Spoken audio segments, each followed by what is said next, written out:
सह नौ भुनक्तु सह वीर्यं करवावहै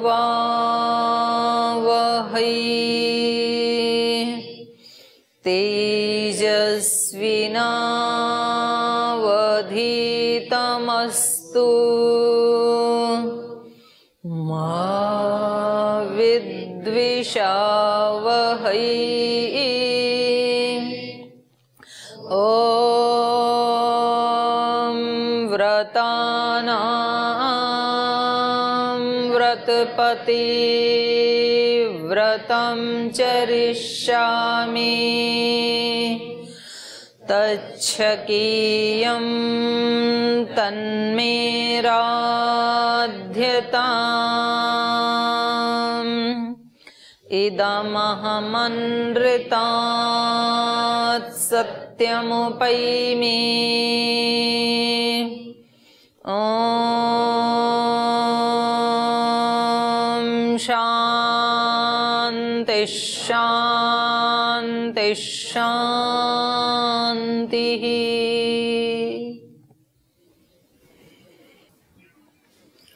तो गत कक्षा में हमने पढ़ा था कि जो जल के मंथन से जो धन्वंतरी के बाद जो रत्न प्राप्त हुआ वो था अप्सराएं। 60 करोड़ अप्सराएं पैदा हुई, माने अपने विचारों के प्रति आत्मा की अवेयरनेस पैदा हुई, ये है बात। लेकिन तो भी अभी और उसको गहरा जाना था, तो इधर भी उसको पता तो लग गया कि ये मेरे मन की शक्ति है, इतने विचार उठते हैं। लेकिन फिर भी उससे आगे भी वो चलता रहा, तो इनका ये साधारण ही रह गई, ये शक्ति जो विचार वाली थी। अप्रतिग्रहणादेव ता वही साधारण स्मृता, उनका प्रतिग्रहण नहीं किया देवों ने या दानवों ने, इसलिए ये शक्ति साधारण ही बनी रह गई और आज तक भी साधारण ही बनी हुई है। शक्ति तो काफी बड़ी है ये विचार की शक्ति, लेकिन आज तक भी ये साधारण ही बनी हुई है। कोई बिरला कोई योगी उसको ग्रहण कर पाता है। क्षण तत्क्रमयो संयमात विवेकजम ज्ञानम, एक एक क्षण में संयम करके कि इस क्षण मेरे चित्त की क्या स्थिति है। जैसे अभी हम बैठे हैं कक्षा में, तो पता नहीं आप में से कितने लोगों में ये अवेयरनेस है अभी कि अभी रामायण पढ़ रहा हूं तो इस समय मेरे चित्त की स्थिति क्या है, सात्विक है कि राजसिक है कि तामसिक है, मैं कितना अवेयर हूं। एक्स्ट्रा ऑर्डिनरी, बहुत ज्यादा अपनी पूरी ताकत मैंने सजगता के ऊपर फोकस कर दी है, या 50-50 है, या कभी कभी बीच में आता हूं कुछ और ही चल रहा है। तो ये सब की चित्त की स्थिति अलग अलग है और उसी अनुपात में लाभ होता है हमें। तो ये बहुत कम, ऐसे बिरले ही कोई योगी साधु संत होते हैं जिनका विवेक अहर्निश बना रहता है, जो इसको ग्रहण कर पाते हैं। वरना तो देवों ने दानवों ने इसको साधारण समझ लिया और ये आज तक भी अप्सराएं साधारण ही बनी हुई हैं। लेकिन उसके बाद फिर क्या निकली? वरुणस्य ततः कन्या वारुणी रघुनंदना, हे रघुनंदन। ततः उसके बाद मंथन करते करते वरुणस्य कन्या, वरुण का अर्थ एक तो हो गया वरणीय, अर्थात जो परमात्मा, और वरुण का परमात्मा की ही एक शक्ति जो पीछे से भी हमें देखती है। हमारी आंखें केवल आगे का देखती हैं, लेकिन एक आंख ईश्वर की भी हमारे साथ हमेशा रहती है, वो पीछे भी देखती है। तो जब हम सोचते हैं कि पीछे तो कोई नहीं है, मैं कुछ भी किसी की चोरी कर लूं, झूठ बोल दूं, गलत काम कर लूं, तो वो वरुण के पास पीछे से हमारी गर्दन को पकड़ लेते हैं कि आप क्या कर रहे हो, और उसका दंड मिलता है हमें। उसके प्रति जो सजग हो जाए, उस शक्ति का नाम है वारुणी। वरुण से संबंधित शक्ति वारुणी। तो जो इस शक्ति के प्रति जो जागरूक हो गया कि केवल आगे आगे ही मुझे सजग नहीं रहना है, कि भाई कक्षा में जब गुरु के सामने आचार्य के सामने बैठे हैं तब तो सजग हैं, गलत नहीं करेंगे। उनके पीछे भी सजग ही रहना है, उनको सामने ही रख करके, भगवान को सामने रख करके, गुरु को सामने रख करके ही मुझे काम करने हैं। जैसे गुरु के सामने काम करेंगे तो आप बहुत धैर्य से करेंगे, बहुत प्रसन्नता से करेंगे, बहुत सुंदरतम करने की कोशिश करेंगे। ऐसे जब गुरु सामने नहीं है उस समय भी अपने काम को उतनी ही प्रसन्नता से रुचि लेकर के, उतने ही धैर्य के साथ और सुंदरतम करने की कोशिश करें, तो समझना कि आपने वारुणी शक्ति का वर्ण कर लिया है, वारुणी शक्ति जागृत हो गई, आपने ग्रहण कर लिया वारुणी शक्ति का। ये बहुत बड़ी शक्ति है। जब स्वामी जी आचार्य जी यहाँ खड़े हों और उस समय आप कक्ष में झाड़ू लगाएंगे, तब कैसे लगाएंगे? कहीं थोड़ी भी धूल ना रह जाए, बहुत आप कुशलता से लगाएंगे झाड़ू को और बहुत प्रसन्नता से लगाएंगे, बहुत स्फूर्ति से युक्त होकर के लगाएंगे। और मेरे को इनके सामने ये काम करने का अवसर मिल गया, एक अपना सेवा का प्रदर्शन करने का अवसर मिल गया, ऐसे अपने आप को औरों से स्पेशल भी समझेंगे। तो वो जो चित्त की स्थिति है, जिस समय यहाँ कोई भी उपस्थित नहीं है, केवल आप हैं और ये कमरा है, उस समय भी यदि वो स्थिति बनी रही तो ये ईश्वर प्रणिधान हो गया, ये गुरु प्रणिधान हो गया। ईश्वर प्रणिधानाद्वा एक ऑप्शन दिया ना योग दर्शन में, तो वाह का मतलब है कि केवल इसको भी आप एक चीज को भी पकड़ लें, बाकी आपको कुछ नहीं आता है, अभ्यास वैराग्य आदि नहीं आता, पीछे के जितने ऑप्शन है उन आपको नहीं समझ में आते हैं। लेकिन आप अपने हर काम को ईश्वर प्रणिधान से युक्त होकर के भी यदि करते हैं तो ये भक्ति विशेष हो गई, ये अनन्य भक्ति हो गई। फिर भक्ति विशेषात आवर्जितः ईश्वरः क्षिप्रम तम अनुगृहणाति, बहुत जल्दी उसको अनुग्रहित कर देता है, उसको समाधि लाभ दिला देता है, उसी से समाधि मिल जाएगी। लेकिन ये देखने में तो अभी सुन रहे हैं तो हमें लगता है कि ये तो बड़ा सरल है, हम जो भी काम करेंगे ऐसी ही स्थिति से युक्त होके करेंगे। लेकिन जब हम वास्तव में करने लगते हैं काम, तो कोई खड़ा है तो अच्छे से करते हैं, जब कोई भी नहीं है तो इधर उधर फटकार के चले जाते हैं। थोड़ा उधर रह गया डस्ट, थोड़ी इधर रह गई, बीच बीच में कर दी, कौन देख रहा है यहाँ पे। झाड़ू की एक वो निकल गई, वो भी पड़ी हुई है, उसको भी उठाया नहीं, लापरवाही कर देते हैं। प्रमाद बोला इसी को। अंतरायों में दूसरा अंतराय आलस्य प्रमाद। व्याधि संशय, व्याधिस्त्यान संशय प्रमाद, आलस्य से भी पहले प्रमाद। और प्रमाद का मैंने 2 प्रकार के प्रमाद बताए थे आपको पढ़ाते समय, एक निष्क्रिय, एक सक्रिय। प्रमाद 2 होते हैं, एक तो काम को करना ही नहीं, जो हमें करना चाहिए उसको करते ही नहीं है, ये निष्क्रिय प्रमाद है। अब परीक्षाएं आ रही हैं, ये टाइम जो है आपका एक एक क्षण 1-1 करोड़ रुपए की कीमत का है, क्योंकि इस समय पुरुषार्थ कर लेंगे तो गोल्ड मेडल के अधिकारी बन जाएंगे। अब पीछे का जो गोल्ड मेडल अभी दिया जा रहा है वो तो इस आधार पे दिया जा रहा है, उस कक्षा में सबसे हाईएस्ट नंबर किसके थे। हम मानो 100 में से किसी के 75 भी थे या 80 भी थे तो उसको मिल जाएगा, लेकिन आगे ऐसा नहीं होगा, आगे 85 से ऊपर ही मिलेगा। तो आप इस समय उसका सदुपयोग कर सकते हैं, तो उससे ट्रिपल लाभ होगा आपको। इस समय वर्तमान समय का सदुपयोग होगा तो आपको सदुपयोग करने के संस्कार बन जाएंगे, ये सबसे बड़ा लाभ। यद्यपि आप सदुपयोग तो कर रहे हैं परीक्षा के कारण, लेकिन उसके संस्कार भी तो बन रहे हैं ना। हर पल अपने मन को किसी क्रिएटिव काम में लगाना, ये सबसे बड़ा लाभ हो रहा है। दूसरा, सुयश भी मिलेगा। लोक में, समाज में रहते हैं तो यशस्वी होना ये वेद विरुद्ध नहीं है, इस साधना के विरुद्ध नहीं है, बल्कि साधना के अनुकूल ही है। दूसरे भी आपसे प्रेरणा लेंगे कि हम भी वैसे बने, अच्छी बात है। ये भी सुयश को प्राप्त करना बुरी बात नहीं है। और तीसरा, आप इसी अपनी आदत को, स्वभाव को जब साधना में एकाग्र करेंगे तो बहुत जल्दी भगवत की प्राप्ति हो जाएगी। ये कितना बड़ा लाभ है। साधना साधना जो आप करते हैं ना, तो उसकी शुरुआत कहां से होगी? साधना की, साधना की शुरुआत यहीं से होती, अवेयरनेस से, जागरूकता। आप जो भी कर रहे हैं, यदि आप ध्यान करते हुए भी जागरूक नहीं है तो बैठे रहो, सो जाओगे, साधना नहीं हो पाएगी फिर वो। यदि आप निराहार रह करके भी, एकांत मौन में रहकर, वाणी से तो नहीं बोल रहे हो लेकिन सजग नहीं हो, तो बहुत सारी भीड़ विचारों में चल रही है, तो साधना नहीं होगी। साधना का नाम लेके भी साधना से दूर ही रहेंगे। और यदि अवेयरनेस आ गई, जागरूकता आ गई, तो आप कोई भी काम करते हुए जागरूक होंगे।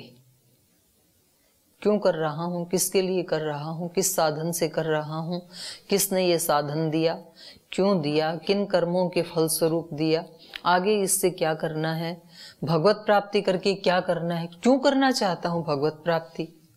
तो वो सब आपका खोजी माइंड उसके पीछे पीछे जाएगा, तो जागरूकता बनी रहेगी फिर। तो फिर कोई भी काम करते समय आप साधना कर सकते हैं, उच्च कोटि के साधक हो सकते हैं आप। ऑफिस के काम करते हुए भी कोई साधक हो सकता है, छोटे से छोटा, जूते चप्पल बनाते हुए, झाड़ू लगाते हुए भी कोई बहुत बड़ा साधक, योगी हो सकता है। कुछ लोगों के मन में क्या आ जाता है, बहुत पढ़ लिया, अब यहाँ इतनी सारी चीजें तो सीख ली, अब यहाँ रहेंगे तो हम सामान्य, हम बाहर जाएंगे, कथा करेंगे, प्रचार प्रसार करेंगे, लोगों को सुनाएंगे, लोगों का जीवन बदलेंगे। लेकिन ये हमारे मन के वो हैं, पुलाव हैं, किसी को भी नहीं बदल पाएंगे।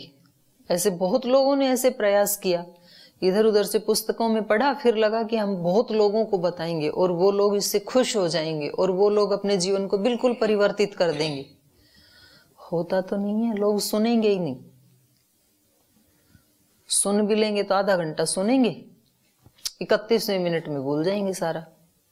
हम भी तो ये कर रहे हैं। आप सोचो, हम सारा जानते हुए भी, सारे शास्त्रों को पढ़ते हैं कक्षा में, गीता को, रामायण को, दर्शन को, फिर बाहर निकल के हम भूल जाते हैं। ये हमें पढ़ा रहे हैं, ऋषि हमें जगा रहे हैं और हमें समझ में भी आता है और फिर हम भूल जाते हैं। तो भला वो संसार में रहने वाले लोग वो क्यों नहीं भूल पाएंगे? और यदि उनको जगाना है, यदि उनको परिवर्तित करना चाहते हैं, तो पहले अपने जीवन को परिवर्तित किया जाता है, तब आपके दर्शन से भी वो परिवर्तित होने लगेंगे। तरंगे निकलती है ना, व्यक्ति जैसा होता है वैसी सूक्ष्म वाइब्रेशंस, वो बहुत स्ट्रांग होती हैं। दूसरे लोग खुद बोलेंगे, बोल जी कुछ तो बताओ, एक दो शब्द। आप बोलोगे नहीं, कुछ नहीं बताना, बस हमारा जीवन ही हमारा उपदेश है, हम सेवा में लगे हैं अपने गुरु के, आप भी करो। बोले ना जी एक दो बात तो बताओ, आप 4-5 साल वहां पढ़े हैं। बोले नहीं, उपदेश तो बहुत ऋषियों ने दे रखा है, बस चलो सेवा करते हैं। हम तो अपने गुरु की आज्ञा, जब पढ़ने की आज्ञा थी तो पढ़ाई की, अब सेवा की आज्ञा मिली तो सेवा कर रहे हैं, यही उपदेश है। बोले जी वो तो आपके साथ हम जरूर करेंगे। जितना आप मतलब न बोलना चाहोगे उतना वो आपसे बुलवाना चाहेंगे, और फिर यदि आपने एक शब्द भी बोला तो उसको याद रखेंगे, और वो सुनना नहीं चाहते आपको और आप बोले जा रहे हो, तब वो नहीं बदलेंगे और थोड़े दिन में भेज और देंगे वहां से। तो ये ही साधना है, अपने चित्त में अवेयरनेस लाना। तो जब जो काम कर रहे हैं, अब यदि पढ़ाई कर रहे हैं तो इसके बारे में पूर्ण जागरूक होना चाहिए कि इस समय मेरे को पूरा का पूरा टाइम शब्द प्रमाण को, शब्द ज्ञान को अर्जित करने में मैं लगा रहा हूं, तो इसका रिजल्ट क्या होगा, कितने लोगों को लाभ होगा, कितने लोगों को प्रेरणा मिलेगी, और सबसे पहले मेरा होगा। कम से कम आज के दिन का तो सदुपयोग होगा, आज का टाइम तो वेस्ट नहीं होगा। बड़े साल बिता दिए, बड़े जन्म बिता दिए वेस्ट करते करते हमने। तो हम तो ऐसे ही सोचते हैं, मेरे को कभी कोई सेवा मिल जाती तो मैं सोचती हूँ आज का दिन तो बच गया कम से कम। अगर ये सेवा नहीं मिलती तो पता नहीं कहाँ वेस्ट होता टाइम। तो एक तो प्रमाद है कि जो अपने कर्तव्य कर्म हैं उनको करना ही नहीं, ये हो गया निष्क्रिय प्रमाद। और दूसरा हो गया सक्रिय प्रमाद, जिस तरह से करना चाहिए था उस तरह से नहीं किया, पोत पूरा कर दिया, ऊपर ऊपर से मार दिया, फॉर्मेलिटी पूरी कर दी, ये है सक्रिय प्रमाद। काम को सुंदरतम ढंग से नहीं किया, काम को पूजा की भावना से नहीं किया, ये मन का प्रमाद। और प्रमाद और मृत्यु महाराज जी रोज बोलते हैं। प्रमाद अपने आप में क्या है, एक बहुत बड़ा अंतराय है। तो साधना की शुरुआत होती है अप्रमादी होने से, प्रमाद ना करे व्यक्ति, तब ये साधना बताओ कहीं भी कर लो आदमी, इसमें स्थान की अपेक्षा थोड़ी होती है, क्योंकि जागना आपको है, जागना स्थान को नहीं है। अवेयर आपको होना है तो वहां जाके अवेयर होगी, यहीं हो लो। तो ये बहुत बड़ी शक्ति है, ये है वारुणी शक्ति। व्यक्ति जागरूक कब होगा, जब वो हर समय ईश्वर को अपने समक्ष अनुभव करेगा। ईश्वर प्रणिधान की स्थिति कब प्राप्त होगी, जब व्यक्ति जागरूक होगा कि ईश्वर सब समय मेरे को देख रहा है, मेरे को सुन रहा है, मेरी सेवाओं को जान रहा है। तो बाहर के अवार्ड मिल जाएं तो बोनस है, ना मिले तो हमें तो वो काम करते करते अवार्ड मिल गया। हमारा चित्त शांत है, प्रसन्न है, भगवान के साथ संबंध हमारा घनीभूत होता जा रहा है। इससे बड़ा अवार्ड क्या होगा इस दुनिया में रहते हुए। जिसका भगवान के साथ अनन्य संबंध हो गया, और जिसका भगवान के साथ अनन्य संबंध होता है, संसार उसको बहुत मानती है। संसार की हिम्मत नहीं जो उसका सम्मान ना करे। साधु संतों का, जो वास्तव में ऊंचे योगी हैं, संत हैं, उनके पास करोड़पति भी जाके सर झुकाना चाहते हैं, क्योंकि उनको शांति चाहिए। और इसके पास कौड़ी भी नहीं है, लेकिन वो शांति उनको दे सकता है, क्योंकि वो उसने अर्जित की है, कमाई है। तो हर चीज कमाई जाती है, काम धंधा छोड़ने से कोई साधक थोड़ी बनता है। उस शक्ति को भी अर्जित करना पड़ता है। तो वो सुबह उठ के करते हैं, रात को जब सारी दुनिया सोती है तब जग जग के करते हैं, दिन भर भी अवेयर रहते हैं। तो ये तो ज्यादा उनसे पुरुषार्थ करते हैं। तो ये है वारुणी शक्ति। तो ये एक रत्न बताया, लेकिन ये मंथन करने से ही प्राप्त होती है, बिना चिंतन मंथन के ये प्राप्त होती नहीं है। साधना करने से ही, अभीप्सा करने से, चिंतन मनन करने से, अपना भला बुरा सोचने से कि किस में मेरा भला है, किस में मेरा बुरा है। इंद्रियों की दृष्टि से आप सोचेंगे तो जरूर आप भटक जाएंगे, फिर धोखा खा जाएंगे। इंद्रियां कहती हैं कि यहां तो बहुत सेवा करनी पड़ती है, यहां तो बहुत पढ़ना पड़ता है, यहां तो बहुत पुरुषार्थ करना पड़ता है, तो यहां से भग चल। अपने गांव वाला जो मंदिर है वहां आराम से बैठे रहना, ना कोई तेरे को पढ़ाएगा, ना कोई 4 बजे उठाएगा। तो आराम से वहां जब मन करे तब उठना, उठ करके अपना ध्यान कर लेना, भजन गाना, लोगों को उपदेश देना, सब लोग सम्मान करेंगे। कितना अच्छा जीवन है वो, कल्पना करके भी कितना अच्छा लगता है। बोले चलो यहां से। लेकिन आप सावधान रहना, थोड़ा पीछे हटके देखना एक कदम। बोले ये इंद्रियों का और मन का सुख है, ये ले जा रही है उधर। तो मैंने कई बार एक वाक्य सुनाया ना आपको, मूर्खों की जय जयकार से गुरुजनों की फटकार अच्छी होती है। मूर्ख लोग हमारी जय जयकार करें और उसमें हम अपने आप को बड़ा समझने लगें, तो ये वास्तव में हमारा दुर्भाग्य हो जाएगा, हमारा नुकसान हो जाएगा ये। और गुरुजन यदि फटकार भी लगाएंगे ना, उस फटकार में भी कुछ ना कुछ तो हमारा हित होगा, हम कुछ ना कुछ अपलिफ्ट होंगे, कुछ ना कुछ तो हमारा भला हो जाएगा। तरासते हैं गुरु तो चोट तो लगनी स्वाभाविक है।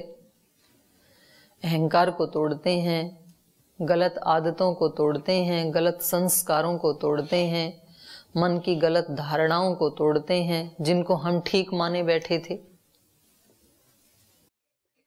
और फिर ऐसा जब व्यक्ति बनने लगता है तो उसको तो देवता भी देखने के लिए आते हैं, मनुष्यों की तो औकात क्या। तम जातम द्रष्टुम अभिसंयंति देवा, जो ऐसा द्विज बनता है ना, जिसका दोबारा जन्म होता है साधना से, योग से, उसको तो देवता भी देखने के लिए आते हैं। एक नया योगी पैदा हुआ पृथ्वी के ऊपर, पुराने योगी भी देखने आते हैं। महात्मा बुद्ध के शिष्य ऐसे मानते हैं कि महात्मा बुद्ध रोजाना पृथ्वी के ऊपर देखते हैं कि आज कौन अपने आप का दिया जलाने के लिए तैयार हुआ। पथिक जो बुलाए वो भी उसे ढूंढता है, जो साधक उसको बुलाता है, ईश्वर को, ईश्वर भी उसको ढूंढता है कि कोई तो मुझे बुलाए। नहीं तो राष्ट्रपति को बुलाते हैं, सीएम को बुलाते हैं, पीएम को बुलाते हैं, ईश्वर को नहीं बुलाते हैं। तो भगवान देखते हैं कि कोई तो साधक ऐसा हो, किसी के हृदय में तो ये अभिप्सा जगे जो मुझे बुलाई, मुझे चाहे। तो वो भी टॉर्च लेके ढूंढता है, इनमें से कोई है एक आधा। कोई नहीं मिला तो ठीक है, इनको करने दो आराम, नहीं मिल रही तो और कहीं जाके ढूंढते हैं। अभी अगले कक्ष में, व्याकरण वाले में, वहां भी नहीं मिला, उधर चलते हैं कन्या गुरुकुल में, वहां तो घुसने का ही काम नहीं है, बोल बाहर से ही चलो। इतना शोर हो रहा है, गेट पे एंट्री नहीं है वहां, तो चलो आचार्य कुलम में चलते हैं, यहाँ शायद कोई मिल जाए। तो ऐसे ईश्वर ढूंढता है, संत योगी भी ढूंढते हैं कि हमने उद्धार किया और हमने ये चाहा था कि हमारे बच्चे भी हमारी लाइन पे आए, ये आ ही नहीं रहे हैं। तो ऋषि बेचारे क्या करें, चुप बैठे, कुछ नहीं कर सकते। वो भी मौन बैठे कि कोई तो निकलेगा तो हम पूरी अपनी कृपा उसको दे देंगे, पूरे अपने आशीष देने के लिए तैयार हैं। सोनी सोनी ये मंजिल की राहें, जो वास्तव में हमारी मंजिल है मनुष्यों की, उसकी राहें कैसी हैं, सुनसान पड़ी हैं, कुछ जाने कोई तैयार नहीं। और सब्जी मंडी में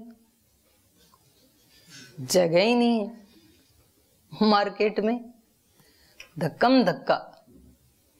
जहां खाने पीने की चीजें कोरोना ने थोड़ा तो व्यक्ति को कर दिया सावधान, नहीं तो जहां पानी पूरी, चटनी पूरी, जो जो पूरी है, उसकी दुकान पे जाओ तो जगह नहीं है।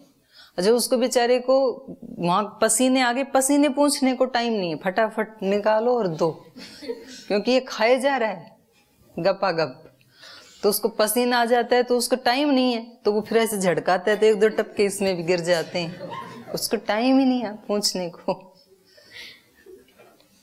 वहां भीड़ इतनी है, ये राह सुनी पड़ी है, यहाँ कोई आने को तैयार नहीं। यहाँ कितना कुछ मिलने वाला है, लेकिन वो आते हैं जिनको वरुणस्य कन्या, ये वरुण की शक्ति मिल जाती है, वर्णीय भगवान का एहसास हो जाता है कि वो मुझे आगे से भी देख रहा है, पीछे से भी देख रहा है, बाएं भी, दाएं भी, ऊपर भी, नीचे भी। तो मुंडक उपनिषद का मंत्र है ना, वो ब्रह्मेव, याद करने वाले योगेश जी, उपरिष्टात् क्या है पूरा मंत्र,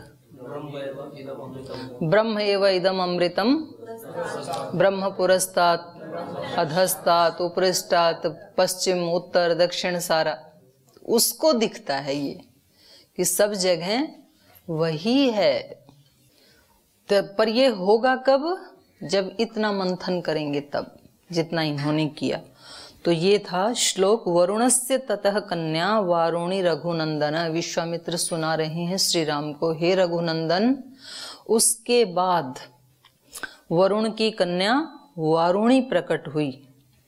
उत्पपात महाभागा परिग्रहम मार्गमाणा, और वो महाभागा, वो शक्ति अत्यंत सौभाग्यशालिनी, वो शक्ति महाभागा मार्ग परिमाणा, ये खोज करती हुई, परिग्रहम, परिग्रह करने वाले को ढूंढती हुई, अर्थात इन देवों और दानों में से कौन मुझे स्वीकार करेगा, ऐसे इंतजार करती हुई वो शक्ति उत्पन्न हुई। साधना करते हैं, मंथन करते हैं, ध्यान करते हैं, तो ये मतलब ऐसा काम नहीं है कि भाई ये तो अनप्रोडक्टिव है, इससे क्या मिलेगा। लोग तो ऐसे ही सोचते हैं, जब नादानी में होते हैं ना तो व्यक्ति ये सोचता है भाई ऐसे बैठने से क्या मिलेगा, इससे अच्छा तो मैं अपने 2 सूत्र याद करूं, टाइम वेस्ट क्यों करूं। लेकिन उस समय जो बिल्कुल ध्यान में ही बैठा है, एकाग्र होके बैठा है, तो उस समय उसने ईश्वर से कनेक्ट होकर के जो एनर्जी ले ली, जो वारुणी शक्ति ले ली, तो अब उसको ये जो 2 घंटे में याद होना था वो 10 मिनट में याद हो जाएगा। तो नुकसान थोड़ी हुआ, फायदा हुआ। तो ध्यान तो बहुत बड़ी शक्ति है, उपासना तो बहुत बड़ी शक्ति है, यज्ञ करना तो बहुत बड़ा सौभाग्य है। तो समझ में ना आए तो व्यक्ति को लगता है कि वहां संध्या में जाके क्या करेंगे। कल पूछ रहे थे ना महाराज जी संध्या में कितने आते हैं, और बाद में तो पता लगा कि कभी कभी तो जो मॉनिटर हैं वो ही नहीं आते हैं। तो दूसरों की तो बात ही छोड़ो, कक्षा में जिनको मॉनिटर बनाया जाता है ना, तो कभी तो वो ही लेट आते हैं, तो वो किसकी हाजिरी बताएंगे फिर। तो ये समझ में नहीं आता है हमें लगता है वहां जाकर के बैठेंगे मच्छर काटेंगे, इससे अच्छा तो हम ग्राउंड में थोड़ी दंड बैठक लगा लें, थोड़ा घूम लें, थोड़ा अपने मित्रों के साथ बात कर लें। तो इधर उधर जाके बैठ जाते हैं, छत पे बैठ जाते हैं, समझ में नहीं आता है व्यक्ति। सबसे ज्यादा फायदे का तो वही अवसर है। उसी समय आप कोई भगवती शक्ति, दिव्य शक्ति, अलौकिक शक्ति अपने पास लेते हैं और फिर उसको खर्च करो सारे कामों में। तरीका यही है, साधना सेवा। साधना करेगा वो सेवा कर पाएगा, जो सेवा करेगा वो ही साधना कर पाएगा। अन्योन्य आश्रित हैं दोनों। जो दिन भर सेवा नहीं कर पाएगा, अपने स्वार्थ के वशीभूत होकर के सामान्य कर्म करेगा, वो व्यक्ति साधना नहीं कर पाएगा। साधना में उसका मन लगेगा ही नहीं, क्योंकि दिन भर उसका मन कैसे रहा, इंद्रियों के आकर्षण में रहा, शरीर को सुख देने के भावों में रहा पूरे दिन। वो साधना कर ही नहीं सकता, बैठ ही नहीं पाएगा वो। और जो साधना नहीं कर पाएगा वो सेवा नहीं कर पाएगा, क्योंकि साधना में जब चित्त शांत होता है, भगवान के साथ जुड़ता है, भगवान की शक्तियों को लेकर के खुद को चार्ज करता है, जैसे मोबाइल को चार्ज किया जाता है। आजकल तो कुछ ऐसी टॉर्च, बैटरी, लैपटॉप, सारी चीजें जो टेक्नोलॉजी की हैं वो चार्ज होके काम करती हैं।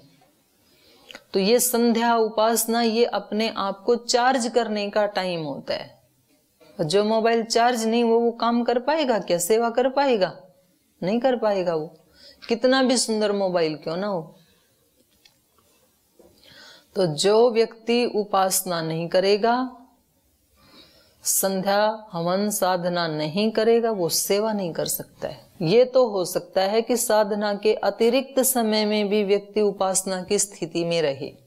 स्थित प्रज्ञस्य का भाषा समाधिस्थस्य केशवः स्थित धी किम प्रभासेत किमासीत व्रजेत किम। तो इसका मतलब है चलते हुए भी समाधिस्थ, बैठे हुए भी समाधिस्थ, बोलते हुए भी समाधिस्थ, ये स्थिति तो हो सकती है। मतलब सेवा करते समय भी व्यक्ति अवेयरनेस की स्थिति में रहे, ये तो हो सकता है। पर जो उसका अभ्यास ही नहीं किया, खाली बैठ करके भी, उपासना काल में भी जब उसका अभ्यास नहीं किया यदि, तो काम करते समय तो क्या ही कर लेगा। ये भी एक उल्टा भ्रम होता है कुछ लोगों को। बोल जी हमारा तो पूरा जीवन ही उपासना है, इसलिए हम अलग से उपासना के लिए नहीं बैठते हैं। नहीं, ये तो ऋषियों ने विधान किया है, अलग से बैठना भी बहुत जरूरी है, और कम से कम एक कालखंड तक तो अत्यंत जरूरी है। उतना ही जरूरी है जितना जरूरी खाना खाते हैं हम। खाना खाना जरूरी है ना,